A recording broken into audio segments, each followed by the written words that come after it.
Yun guys, ito yung contact plate panel na may sunburn. Ngayon papalitan natin.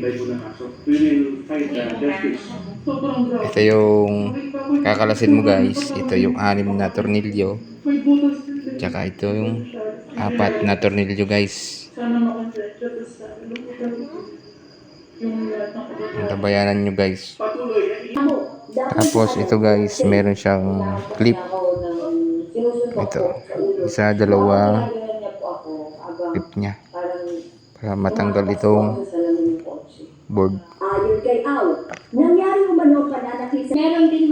Yun guys, ito yung maiiwan, yung parang LCD niya. Ito. Yan. Tapos ito yung sinungkit ko dito.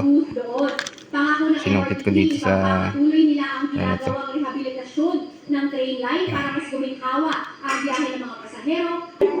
Yan guys, may 4 na lock dito para masungkit mo ito. Ito. Sungkit mo lang itong 4 na yan. Ito. Ito na guys, tinatanggal ko na yung parang coated na ano, na plastic niya.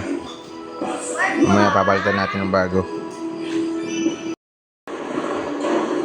Ayan guys, palitan ko na siya. Tignan natin ano magandang kalalabasan.